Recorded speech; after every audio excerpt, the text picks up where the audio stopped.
할렐루야. 오늘 하나님께서 부흥의 은혜를 우리 성인교회에 허락하시길 주의 이름으로 축원드립니다. 백합은 꽃 중에 굉장히 아름다운 꽃 중에 향기가 아주 독특하고 진한 꽃으로 유명한 것 같습니다. 그래서 백합 향기를 맡으면 그렇게 기분이 좋을 수가 없습니다. 그런데 아주 놀라운 이렇게 아름다운 향기를 발하는 꽃이 백합이지만 이 꽃이 썩으면 또 극심한 또 악취를 풍기는 것을 보게 됩니다. 정반대의 아주 진한 악취를 풍기게 됩니다.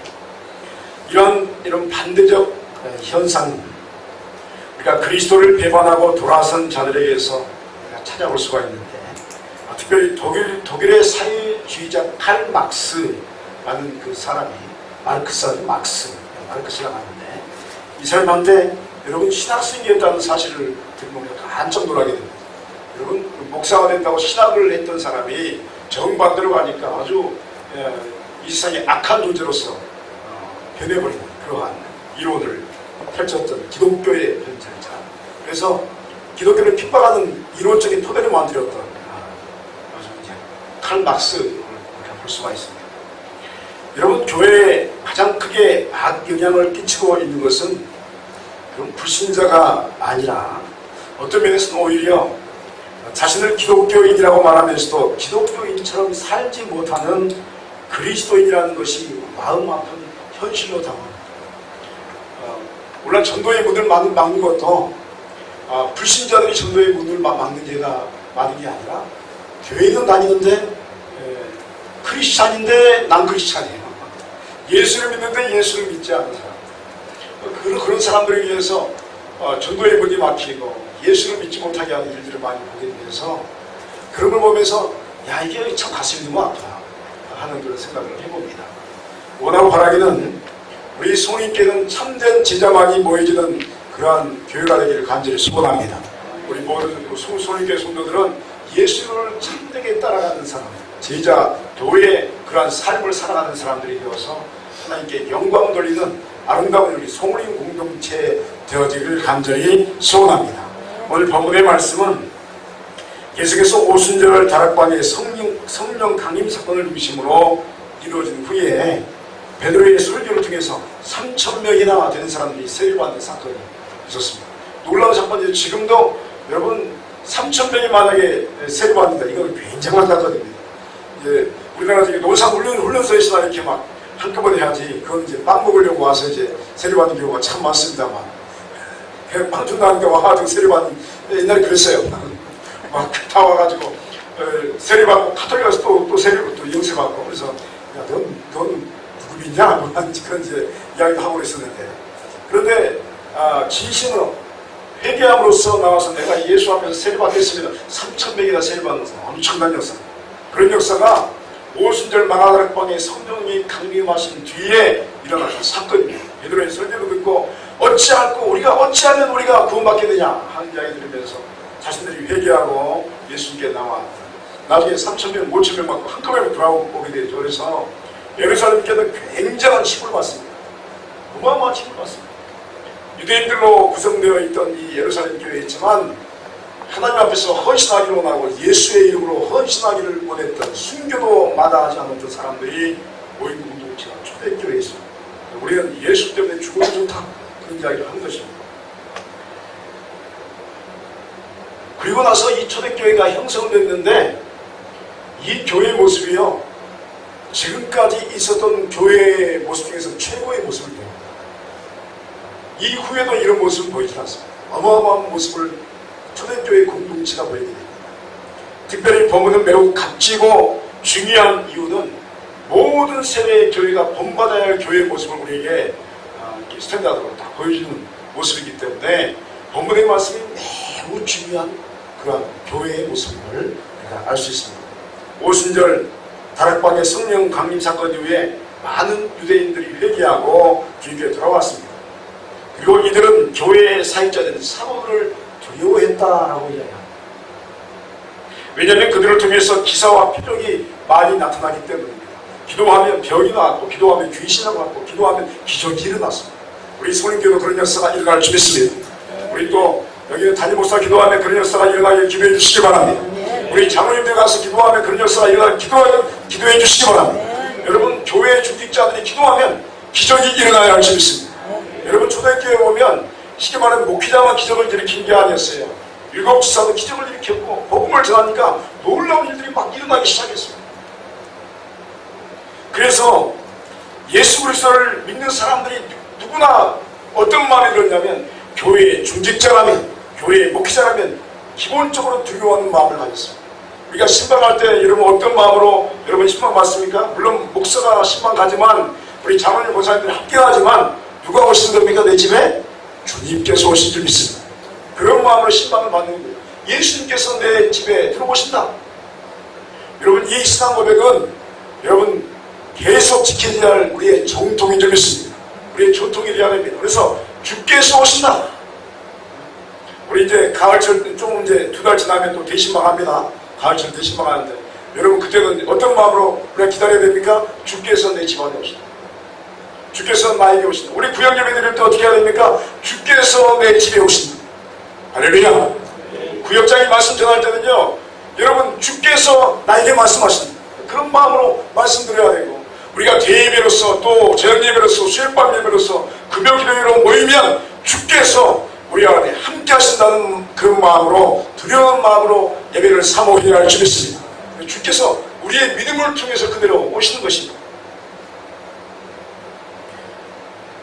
그리고 보니까 그런 역사 속에서 이들이 하나님을 만남으로써 놀라운 일들을 하는데 아마 이런 일은 별로 없을 겁니다. 자기의 재산을 다 팔아가지고 교회에 바칩니다. 지금 아마 그렇게 하면 교회 한 사람도 안 갈 겁니다. 이때는 성령 충만하니까 기적과 비적이 엄청나게 일어나니까 자신의 모든 것을 팔아서 교회 공동체에 맡깁니다. 그리고 공동체에 들어옵니다. 다른 사람들의 필요를 또 채워주기 시작합니다. 어려움이 있다 하면 도와주기 시작하는 거예요. 여러분 이게 교회의 모습인 줄 믿습니다. 성도가 어려움을 당하면 누구든지 가서 쌀도 갖다 주고 김치도 갖다 주고 그래서 기도해주고 힘내시라고 그러한 이야기가 초대교회에 막 일어나기 시작했습니다. 동시에 여러분 자신들의 집에 모여서 떡을 떼며 기쁨과 순전한 마음으로 교제하는 것을 아주 즐거워했습니다. 내 집에 모이라고 내 집에 오라고 내가 대접하겠다고 하는 사람들이 굉장히 많이 생겼습니다. 이런 모습은 여러분 세상 사람들이 보기에 이건 존재할 수 없는 일이었기 때문에 칭송하는 겁니다. 어떻게 저렇게 살아갔습니까? 야 저게 여러분의 재산이 굉장히 크잖아요. 아주 존귀하잖아요. 엄청나잖아요. 그것을 하나님께 드린다는 것도 어려운데 자신의 재산을 쪼개서 가난한 사람들을 돌보고 고아와 가부를 돌보는 것은 있을 수가 없는 일, 세상 사람들은 상상도 하지 않는 것입니다. 여러분 세상은요 자기 이익이 없으면 내놓지 않습니다. 뭔가를 기부하고 내놓을 때는 자기의 이름 숫자를 내놓습니다. 그리고 다음 것을 바라보는 것입니다. 기업에서 선량한 일을 많이 합니다. 그런데 그것은 어떠한 또 기본적인 메시지가 아니냐면 우리 기업은 이런 좋은 일을 하는 겁니다. 광고하는 겁니다. 그런데 초대교회 보니까 그런 것을 없이 선행을 행하는 것입니다. 구제를 행하는 것입니다. 조지가 떡을 떼는 것입니다. 서로 사랑하기 힘쓰는 것입니다. 이러한 모습을 예수 그리스도를 믿는 신앙인들의 기본적인 모습이라고 오늘 본문은 우리에게 이야기합니다. 우리는 이 초대교회의 이 모습에서 여러분 교회의 부흥의 3가지 요소가 이 안에 있음을 우리가 깨닫게 됩니다. 그래서 교회가 부흥하려면 여러분 부흥은 숫자가 많이 모이는 게 아닙니다. 한번 더 하겠습니다. 부흥은 성령 충만하며 교회 생활이 행복한 것입니다. 이게 교회 부흥입니다. 여러분 숫자 아무리 많이 모여봤자 그 안에 예수 믿지 않는 사람들이 많으면 부흥 아닙니다. 서울에 몇만 명 모여봤자 여러분 오래전에 몇 년 전에 그런 일이 있었죠. 교회가 어마어마한 교회에 너무 많이 모이니까 10,000명 모였으니까 어마어마한 거죠. 부흥을 이뤘어요. 10,000명이나 되니까 우리가 교회를 진짜 빌딩식으로 거대하게 치렀어요. 근데 여러분 충격적인 것은 그 이단에 팔렸습니다. 교회가 부도났어요. 10,000명인데 그 교회 중직자 목사님들이 뭘 받겠습니까? 10,000명 중에 그 최소한 5,000명 아니 3,000명은 아니 1,000명은 진짜 크리스찬이 아닐까 하는 생각을 했지 않겠습니까? 그리고 시도했습니다. 1000명만 우리가 제대로 10분의 1만 예수를 잘 믿는 사람이라도 이걸 성공한다 했는데 천만의 말씀이었습니다. 10,000명 중에서 예수 믿는 사람이 몇백 명밖에 없었습니다. 감당이 되질 않았어요. 우리나라 이야기입니다. 서울에 있는 모교의 이야기입니다. 여러분 10,000명이 모였는데 그 건물 하나 간수하지 못했습니다. 여러분 숫자가 중요한 게 아니라 예수 믿는 사람이 많은 것이 더 중요한 줄 믿습니다. 그게 교회만 나오는 게 중요한 게 아니라 참된 제자가 되는 것이 더 중요할 줄 믿습니다. 여러분 많은 신학자와 많은 또 우리 또 성경을 연구한 사람들이 끊임없이 하는 말이 교회만 다닌다고 구원이 받은 게 아닙니다. 그 이야기는 성경에도 그 이야기합니다. 교회라는 게 중요한 게 아니라 예수 믿는 제자가 되어야 할 줄 믿습니다. 그래서 어떤 면에서는 교회는 영적 전쟁터예요. 왜냐하면 이 안에 불신자도 들어와 있고요. 이 안에는 예수 안 믿는 사람도 들어와 있어요. 그래서 끊임없이 우리가 기도하는 게 뭐냐면 우리 소림교회는 무슨 교회입니까? 이제 막 나오네. 우리 아가페 교회가 하늘의 교회를 너무나 탐해가지고 내가 못 준다고 그랬어. 죽어도 못 준다고. 우리 소림교회 하늘의 교회인 줄 믿습니다. 이곳에 오면 누구든지 하나님을 만날 줄 믿습니다. 여러분 그걸 위해서 우리가 기도해야 할 줄 믿습니다. 하나님 어떤 사람이 들어올지라도 그곳에 발만 붙이면 하나님 만나게 하여 주시옵소서. 발만 붙이면 예수님의 은혜를 받게 하여 주옵소서. 발만 붙이면 성령 충만을 받게 하여 주시옵소서. 이게 우리의 기도가 되어야 됩니다. 이곳이 하늘의 교회 얼마나 멋집니까? 이분들이 오시라고 하는 말이 시골교회인데 시골교회 같지 않다고. 그래서 아니 우린 시골교회가 아니고 하늘의 교회라고. 하늘의 교회 얼마나 멋집니까? 여러분 도시교회도 이렇게 화난 교회가 없어요. 그런데 앞으로 더 아름다운 교회로 성장할 줄 믿습니다. 여러분 그래서 교회가 부흥하려면 오늘 본문은 3가지 요소가 있어야 한다고 우리 이야기합니다. 첫째로 보니까 부흥의 기본적인 요소는 성령의 권능과 충만의 역사가 교회 사역 위에 나타나야 한다라고 이야기합니다. 43절 말씀에 사람마다 두려워하는데 사도들로 말미암아 기사와 표적이 많이 나타나니라고 기록하고 있습니다. 사랑하는 여러분이요, 교회가 갖춰야 할 기본적인 요소가 바로 여기 있습니다. 오순절 다락방에 성령의 권능의 역사와 임재의 역사가 있었습니다. 그리고 그 역사는 교회에 계속되었습니다. 이런 기도를 통한 성령의 충만의 역사는 어둠의 권세들이 물러가게 했고 또 사도들 즉 교회의 사역자들이 손길에 기사와 표적이 많이 일어나기 시작했습니다. 여러분 기도하면 병이 나왔습니다. 기도하면 귀신이 나갔습니다. 기도하면 어둠이 물러갔습니다. 기도하면 놀라운 회심의 역사가 일어났습니다. 그러므로 우리가 한 가지 분명하게 기억해야 할 것이 있습니다.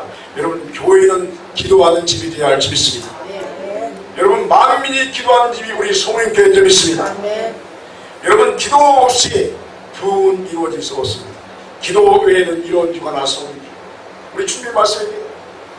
변화에서 열심히 이세 사도가 아주 제자들이 은혜 받고 내려왔더니 하나님의 들어가 있는 귀신을 쫓아내지 못하는 거예요. 예수님께 쫓아내자. 왜 다른 제자들이 왜 우리는 이 귀신을 쫓아내지 못했습니까? 기도 외에는 이런 유가 날 수 없습니다. 방대가서도 기도 외에는 이런 유가 날 수 없느니라. 할렐루야. 여러분 기도 외에는 교회가 괴다울 수가 없습니다. 기도하지 않는데 어떻게 교회가 세워집니까? 여러분 교회는 물질로 세워지는 것이 아닙니다. 교회는 뭐가 풍부하다고 세워지는 게 아닙니다. 사람이 많이 모인다 해서 교회가 세워지는 게 아닙니다. 여러분 기도하는 곳에 교회가 세워질 줄 믿습니다. 여러분 우리의 생각과 우리의 밑바탕 어떤 노력의 밑바탕으로 교회가 세워진 게 아니라 하나님의 은혜로서 또 하나님의 은혜가 밑바탕이 돼야지 교회가 교회라고 하지 줄 믿습니다. 왜냐하면 기도는 하나님의 뜻을 묻는 것입니다. 하나님의 뜻이 무엇입니까? 우리 소림교회를 향한 하나님의 뜻이 무엇입니까? 물어야 할 줄 믿습니다. 여러분 목사만 물으면 안 됩니다. 여러분 장로님만 물으면 안 됩니다. 우리 온 성도가 물어야 할 줄 믿습니다. 그래서 재직회도 하고 공동회도 하고 기도하면서 우리가 나갈 방향이 무엇인지 여러분 1년에 한 번씩 우리 공동회 하는 이유가 뭡니까? 내년에 우리가 어떻게 나가야 할지 묻는 것입니다. 하나님 앞에 묻는 것입니다. 기도하지 않고 재직회하고 기도하지 않고 공동회에 무슨 소용이 있습니까? 여러분 기도하시기 바랍니다. 그러면 하나님께서 우리 온 성도들에게 보여줄 줄 믿습니다. 하나님께서 보여주신 대로 교회가 흘러가야 됩니다. 여러분 제가 이야기했던가요? 어느 날 제가 이제 단기 성경 준비를 하는데 제 마음에는 어디를 가고 싶었어요. 아시아 야쿠스 쪽으로 가고 싶었어요. 청년들에게 보여주고 싶었어요. 근데 기도하는데 감동이 오고 하나님이 싫어하시더라고요. 그래서 갑자기 유턴을 했어요. 그때 갔더니요, 하나님께서 기다리시는 거예요. 하나님이 역사하시는 거예요. 그래서 또 생각했습니다. 내년도 여기를 오기로 원합니다. 내년도 여기는 분명히 와야 됩니다. 하고 마음먹고 또 시작하는데 기도했더니 하나님이 아니라는 거예요. 거기 가지 말라는 거예요. 내 생각은 거기 가는 거예요. 제가 믿었기 때문에 거기 가야 됩니다. 하나님. 근데 기도하면 썰렁한 거예요. 아니라는 거예요. 그럼 어디 가야 됩니까? 또 바뀌었어요. 그곳을 5번 갔습니다. 하나님께서 싹 바꿔주셨는데 역사가 막 일어나기 시작합니다. 엄청난 역사가 일어났습니다. 여러분 그 이야기 하다 보면 여러분 밤을 새야 됩니다. 그런데 우리 성님께도 그런 역사가 일어날 줄 믿습니다. 저는 계속 기도하고 있습니다. 지금 끊임없이 기도하는데 제가 기도 원하는 것은 저만 기도하는 게 아니라 여러분도 함께 기도하시기를 소원합니다. 하나님 우리 성님께 어떻게 해야 됩니까? 어디로 가야 합니까? 여러분 이번에 아가피교회 와가지고 그 의료봉사도 나는 저는요 되게 놀라게 침이 이만하게 들어가기 신기하더라고요. 장침이 어떻게 들어? 근데 그 어떤 분 이야기 들었더니 자기는 침 놓을지도 몰랐대요. 근데 그게 들어가는 거예요. 그래서 야 신기하다 싶었는데 침수송계도 하고 또 미용 보니까 지금 갑자기 우리 교회에 갑자기 머리가 빛나는 분들이 많이 계십니다. 그냥 반짝반짝 빛나는데 강남 스타일이라고 강남 스타일로 바꿨다고. 그래서 뽀글뽀글도 강남 스타일로 하고. 근데 내가 지금 계속 이야기하는 게 내년에 또 와야 됩니다 했더니 또 이제 기도해 보겠습니다. 그분들은 이제 기도하고 하나님께서 정해진 대로 하고. 그래서 내가 또 기도 들어가는 거예요. 하나님 내가 이제 통합해서 목사님 내년에 또 와야 됩니다. 안 오면 안 됩니다 했더니 기도하겠습니다. 그러니까 나도 기도하는 거예요. 여러분 기도하시기 바랍니다. 여러분 천국은 침노한 자의 땅인데 천국은 침노한 자의 것입니다. 침노한 자의 것입니다. 기도해야지 오는 거예요. 기도 안 하면 또 못 치는 거죠. 그러니까 또 뺏어와야 할 줄 믿습니다. 더 좋은 것을 뺏어와야 되는데 여러분 그 끊임없이 우리가 기도하면요 하나님께서요 우리의 길을 열어주시는 거예요. 하나님께서 우리 성인교회에 어떤 역사를 이루실지 여러분 기대하시기 바랍니다. 저 요즘에 기도하는 건 하나님 이제는 무엇을 해야 됩니까? 지금까지 제가 이제 8개월째죠. 8개월째 계속 누르면서 왔는데 또 이번에 또 새로운 마음을 주셔요. 이제 함께 또 기도하면서 우리 장로님과 또 논의하면서 나가겠지만 또 재직회하고 공동회의에 나가겠지만 하나님께서 또 다른 마음을 주시는 거예요. 이제는 무엇을 해야 된다 하는 마음을 주시고 네, 여러분 목사 혼자 가봤자 필요 없습니다. 여러분 함께 가야 할 줄 믿습니다. 교인들이 함께 가야지 그게 교회지. 목사 혼자 열심히 가가지고 혼자서 다 헤쳐먹으면 그게 여러분 복이 목사가 혼자 다 받으면 되겠습니까? 여러분 그 복이 여러분의 복이 되기를 축원드립니다. 여러분 함께 움직이는 겁니다.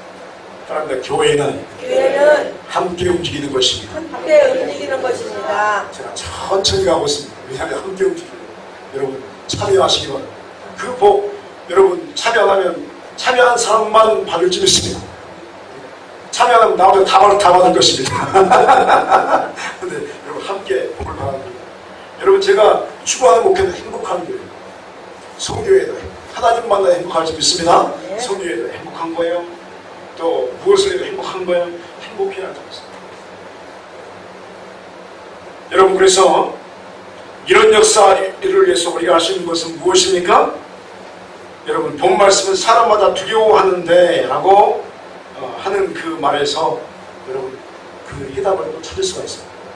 모든 성도가 두려워했다는 것은 하나님의 역사가 사도들을 통해서 이루어짐을 보면서 사도들을 중심으로 하나 되었다는 의미를 이야기합니다. 하나. 그렇습니다. 교회는 기도로 하나 되고 또 교회 동시에 질서가 잡혀야 할 줄 믿습니다. 따라합니다. 교회는 기도해야 되고 따라합니다. 교회는 질서가 잡혀야 합니다. 여러분 기도를 하면 각가지 현상들이 나타납니다. 여러분 기도하면 굉장히 많은 현상이 말로 표현할 수 없는 것들이 우리에게 주어져요. 저도 기도를 참 많이 했던 지금도 많이 하려고 노력하지만 지금은 몇 시간 못합니다. 그런데 옛날에 저도 한때 기도할 때는 놀라지 마서 저 한 18시간씩 기도했어요. 그러니까 별 체험들이 다 있었어요. 여러분 기도하면 하나님의 은사가 임할 줄 믿습니다. 근데 중요한 게 뭐냐면 기도를 많이 하면 잘못 기도하면요 고집불통이 돼요. 기도를 많이 한 사람들의 병폐가 뭐냐면 고집불통이 되는 거예요. 고집불통이 되면 여러분 기도 많이 하는 게 축복이 아닙니다. 은사를 많이 받는 게 축복이 아닙니다. 잘못된 길로 걸어가는 거예요. 그래서요 모든 기도는 여러분 교회의 질서 안으로 들어야 할 줄 믿습니다. 아멘. 할렐루야. 아멘. 제가 끊임없이 이야기하는 은사주의자들 많이 만나거든요. 당신이 교회 질서 안에 들어가. 교회의 질서 안으로 못 들어가면 그 은사는 조심하라. 그 사람에게 아무 도움이 되지 않습니다. 오늘 본문의 말씀 보니까 온 성도들이 사도들을 두려워했어요. 그게 무슨 말이냐면 사도의 진리를 받았다는 거죠. 사도들이 하지 말라 하면 안 하는 거예요. 그거 해도 됩니다. 열심히 하는 겁니다. 이게 여러분 교회의 질서인 줄 믿습니다. 자기가 하지 말라면 하지 않는 겁니다. 자기가 하라면 해야 할 줄 믿습니다. 이게 여러분 교회의 질서입니다. 이거 무너뜨려지면 교회가 다 무너지는 거예요. 여러분 영국 대형박물관에 옛날 아수르 제국의 왕궁 입구에 세워놨던 수호신 형상이 이렇게 전시되어 있답니다. 그 형상은 뭐냐면 얼굴은 사람이고 또 몸은 독수리 날개로 덮여있고 발은 사자의 발톱으로 딱 감춰 있는 거예요. 이 괴물이죠, 괴물. 그러니까 얼굴은 사람, 몸뚱아리 뭐예요? 독수리 딱 날개로 있고 밑에 발은 뭐예요? 사자발이 딱 붙어 있는 거예요. 이런 괴물이 있을까요? 그리고 세워놓고 뭐냐면 수호신이라고 말하는 거예요. 이게 무슨 말이냐면 모든 사람들이 추구하는 게 이런 모습이 자기가 되기로 나는 거예요. 요즘엔 히어로라, 영웅이라고 하잖아요. 히어로라고 하잖아요. 뭐냐면 모든 사람이 추구하는 게 뭐냐면 내가 얼굴은 사람인데 날개를 가고 여러분들이 요즘 영화가 다 그러잖아요. 슈퍼맨 또 배트맨 또 뭐죠? 배트맨 스파이더맨 이 영화가 전부 다 뭐냐면 사람인데 괴물이에요. 괴물. 그건 사람이 아니잖아요. 초인적인 인간이 되기를 원하는 그러한 사람의 욕구가 잘 그려져 있습니다. 그런데 이것은요 하나님의 섭리를 변질시킨 겁니다. 이런 존재는 있을 수가 없고 이러한 사람의 존재는 저주받은 것입니다. 여러분 이런 것을 우리가 보통 뭐라고 하냐면 하나님께 도전하는 것이요 무상을 숭배한다. 여러분 예를 들어서 예수님께서 이 땅에 오셨는데 얼굴은 사람인데 안에가 지금 호랑이, 타조, 메뚜기 다 들어있다고 생각해보세요. 이 사람입니까? 하나님 그런 모습으로 이 땅에 오시지 않았어요.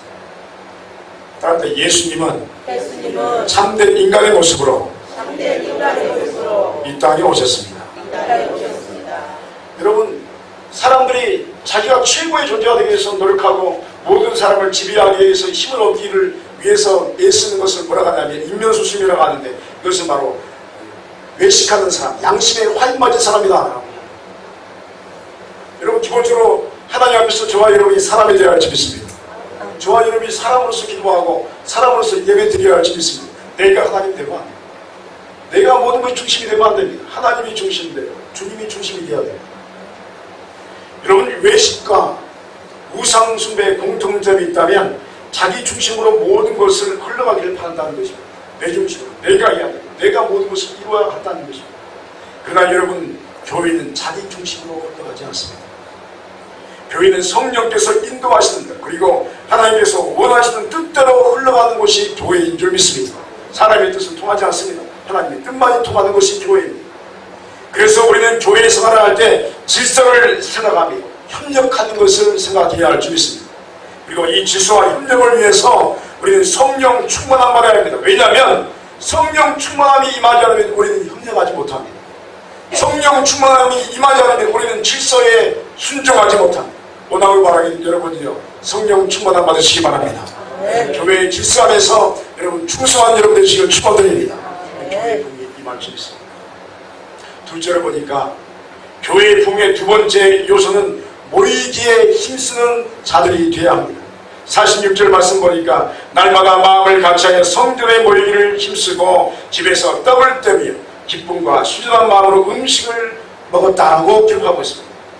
언제나 부흥의 역사 성령의 권능을 맛본 곳은 예수 그리스도의 이름으로 모이는 곳에 이런 역사가 있었습니다. 신앙생활은 산속에 홀로 들어가서 여러분 수도승처럼 그러한 삶을 살아가는 게 아닙니다. 여러분 그러려면 절에 들어가야죠. 근데 우리는 그러한 절의 그 영성을 추구하는 게 아닙니다. 우리는 함께 공동체로서 모인 줄 믿습니다. 누구의 이름으로요? 예수의 이름으로. 믿음 생활은 함께 더불어서 기도하고 또 공동체의 교제를 통해서 하나님을 만나는 역사를 경험하는 것이 우리 신앙생활인 줄 믿습니다. 함께 하는 것입니다. 함께 하다 보면 어떻게 합니까? 깨지기도 하고 부서지기도 하고 부딪히기도 하고 시험에 들기도 하지만 그래도 여러분 성도의 얼굴을 보면 예쁠 줄 믿습니다. 그래도 그래도 성도의 얼굴을 보면 이쁘고 이쁩니다. 할렐루야. 내가 이번에 아가페 교회 이거 영상 안 올려야 이제 아가페 교회 우리 이제 지사님 권사님들 오시는데 우리 권사님들 지사님들 얼굴 따라갈 수 없어요. 우리 교회가 하늘의 교회잖아요. 그러니까 서울 촌에서 와가지고 그렇죠. 서울 촌에서 이건 내가 안 올릴 겁니다. 어쨌든 보면 안 되니까. 근데 그분들이 수고했지만 여러분 그분들의 얼굴도 이쁘지만 우리 송림교회 얼굴도 이쁜 줄 믿습니다. 얼마나 여러분 얼굴 보면 잘생겼습니다. 죄송합니다. 우리 여자분들에게는 이쁩니까? 이게 미인입니까? 이렇게 해야 되는데 통합해서 이게 얼마나 잘생겼습니까? 여러분 얼굴 보시죠. 코가 붙어있는 자리에 코가 붙어있습니다. 할렐루야. 그죠? 입이 붙어있는데 붙어있어요. 눈이 여러분 3개의 문이 있습니까? 2개 있잖아요. 귀가 여러분 3개 있는 사람 있습니까? 2개 있어요. 이 정도면 여러분 미인이요 미남인 줄 믿습니다. 최고의 미인이요 미남이죠. 여러분처럼 생긴 사람 여러분 70어린 게 아무도 없어요. 딱 한 사람만 있어요. 쌍둥이도 보면 틀립니다. 얼마나 놀라운 역사. 여러분 그래서 여러분 우리가 언제나 이 모이기에 힘쓰는 곳에 부의 역사가 있는 줄 믿습니다. 끊임없이 얼굴 보기 위해서 모이시기 바랍니다. 이 마태복음 18장 19절에 20절 말씀 보니까 진실로 다시 너희에게 이르노니 너희 중에 2사람이 땅에서 합심하여 무엇이든지 구하면 하늘에 계신 내 아버지께서 그들을 위하여 이루게 하시리라. 2-3사람이 모인 곳에는 나도 그들 중에 있느니라 라고 기록하고 있습니다. 얼마나 놀라운 말씀입니까? 예수님의 말씀 보면 2-3사람이 예수 그리스도의 이름에 모이게 되면 반드시 기도하게 된다는 것입니다. 그리고 그 기도는 하나님의 이름으로 응답이 되어질 줄 믿습니다. 여러분 함께 모이면 항상 기도 부탁을 하지 우리 기도합시다. 여러분 항상 모이시면 기도하시기 바랍니다. 할렐루야. 오셔서 같이 만들지 마시고 제가 지금 우리 교회 아지트를 몇 군데 이제 알아놓기 시작했습니다. 어디 가면 다 모인다. 다 합니다 이제. 그리고 이제 이쪽은 어디 모이고 저쪽은 어디 모이고 내가 다 파악하고 있어요. 이제 한 군데 좀 돌아다니고 있는데 집에 없으면 거기 가면 다 계시죠. 소그린교회 사람과 제2의 교회 좀 있습니다. 모이면 제일 먼저 모여야 돼요. 기도해야 할 줄 있습니다. 누구를 위해서 다 기도. 그런데 놀라운 것은요, 여러분 기도하면 역사가 일어납니다. 여러분 큰 목소리로 기도한다고 역사하는 게 일어나는 게 아니라 2-3사람의 이름으로 예수 이름으로 모여서 기도하는 역사가 일어날 줄 있습니다. 담임 목사를 위해서 기도해 주시기 바랍니다. 그리고 여러분 장로님을 위해서 기도해 주시기 바랍니다. 교회에서는요 목사님하고 장로님이 제일 중요해요. 물론 다른 더 중요합니다. 왜냐하면 사탄의 공격이 아주 심한 역사가 이 당회를 향한 역사가 심합니다. 당회가 평안해야 할 줄 믿습니다. 당회가 평안해요. 저는 개인적으로 침묵 기도를 가르치는 목사입니다. 우리 이제 통성기도 잘하고 하지만 외부로는 침묵 기도를 가르치는 목사로 유명합니다. 유명하지 않지만 아무튼 알려졌습니다. 그런데 개인의 침묵 기도 굉장히 중요합니다. 침묵 기도를 하면 그 안에서 불이익이 많은 싸움이 일어납니다. 안에서 어마어마한 싸움이 일어납니다. 그런데 많은 것을 체험하는데 제가 한 가지 제가 한 20년 정도 이 침묵 기도를 하면서 느낀 게 뭐냐면 아무리 개인적인 침묵 기도가 깊을지라도 그 기도가 공동체로 들어오지 않으면 그 기도 아무런 힘이 없습니다. 아무리 개인이 기도를 열심히 한다고 할지라도 공동체의 기도로 들어오지 않으면 그 기도는 힘을 잃어버립니다. 아무리 은사가 강력한 사람일지라도 교회 공동체에서 떠나버리는 그 은사는 아무 필요가 없습니다. 여러분 공동체와 함께 기도한 여러분 되시길 바랍니다. 아멘. 그래서 여러분 대표 기도가 중요한 줄 믿습니다. 할렐루야. 아멘. 따라합니다. 대표 기도는 대표 기도는 매우 중요합니다. 매우 중요합니다. 여러분의 사명 중에 하나는 뭐냐면 대표 기도입니다. 앞에 나와서 교회를 위해서 또 당일을 위해서 목사님을 위해서 성도를 위해서 기도하는 게 중요한 줄 믿습니다. 그 사명 중에 하나입니다. 그 사명 버리지 마시기 바랍니다. 할렐루야. 네. 여러분 죽어도 떨리더라도 저것이라도 달달달 떨면서 여러분 기도하시기 바랍니다. 여러분 기도하지 않는 교회가 무슨 교회입니까? 여러분에게 여러분 성직의 일부분을 허락한 겁니다. 여러분 원래는요 이 강단에서 여러분 장로님들도 기도 못해요. 원칙상 예배당에서 목회자만 하게 돼 있어요. 그런데 우리 프로테스탄트 개혁교회가 장로님들에게 평신도들에게 기도의 자리를 내어주었잖아요. 그러면 그 기도의 자리를 놓치지 마시기 바랍니다. 이게 축복의 자리입니다. 여러분 그래서 영적 질서 안에 들어와서 기도하는 여러분 되시기를 축원드립니다. 세 번째로 보니까 여러분 기쁨과 감사의 마음이 가득하여서 하나님을 찬미하며 예배드리는 기쁨의 모습은 세상 사람들의 부러움을 사게 됩니다. 그리고 이것이 전도의 기본적인 역사를 이룹니다. 부흥은 기쁨과 감사를 바탕으로 칭송받는 성도를 통해서 이루어지게 되는 줄 믿습니다. 우리 47절 말씀 한번 읽어보겠습니다. 47절 말씀 시작. 하나님을 찬미하며 또 온 백성에게 칭송을 받으니 주께서 구원을 받은 사람을 날마다 더하게 하시리라. 아멘. 아멘. 아멘. 사랑하는 여러분이 우선 교회 생활이 행복하기를 소원합니다. 행복해야 할 줄 믿습니다. 네. 그러니까 예수를 믿으면 행복할 줄 믿습니다. 네. 하나님께 예배드리면 행복할 줄 믿습니다. 네. 행복이 빠진 신앙생활이 있을 수가 있나요? 행복해야 할 줄 믿습니다. 교회 생활이 부드러워지고 또 서로가 서로를 이해하는 모습이 가득해야 할 줄 믿습니다. 여러분 초대교회는 세대를 거슬려서 모든 교회가 닮고 싶어하는 최고의 교회의 모습을 보였습니다. 그 모습 중에서 특별히 초대교회는 기뻐하고 감사하고 즐거워하는 교회의 모습을 우리에게 보여줍니다. 서로가 서로의 모든 것을 함께 나누기 시작합니다.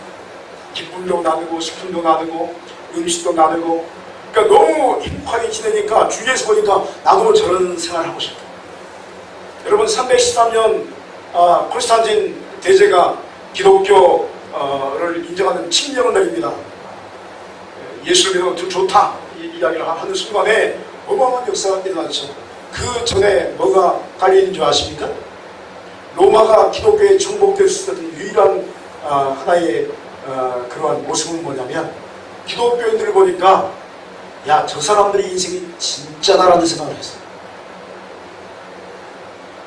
저 사람들은 진짜 인생 산다. 여러분 그 로마의 많은 젊은 남녀들이요 타락했어요. 성적인 타락 속에 다 들어갔는데 예수 믿는 사람은 다 순결을 지키는 거예요. 그러니까 이게 고위관리들이 보니까 핍박하면서도 야 예수 믿는 처녀들 총괄이나 처녀들 보니까 깨끗하거든요. 그러니까 예수 믿는 걸 알면서도 다른 사람은 다 더러우니까 그 사람을 며느리 삼고 사이 삼는 게 아니라 예수 믿는 사람을 며느리 삼고 사이 삼기 시작하는 겁니다. 그래서 나중에 보니까 전부 다 고위 군직자들이 정치를 하는 사람들이 다 예수 믿는 사람이에요. 그래서 313년에 칙령 내리고 우리는 다 예수 믿는 사람이다 이야기를 하는 것입니다. 그래서 그 선별된 거룩한 그리스도인의 삶이요 로마 제국을 정복한 것입니다. 그래서 기독교가 승리한 줄 믿습니다. 우리 성우님께도 그렇게 되는 역사가 있을 줄 믿습니다. 저와 여러분의 삶이 먼저 깨끗해야 할 줄 믿습니다. 정직해야 하고 악을 멀리하고 여러분의 마음을 지켜내시길 축원드립니다. 여러분 악으로부터 멀어지시길 축원드립니다.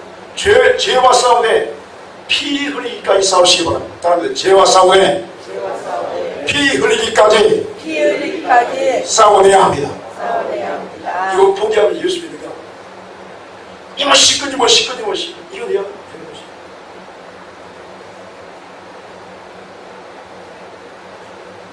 여러분 그렇게 하는 생활을 하게 되면 교회 생활이 기쁘고 좋습니다.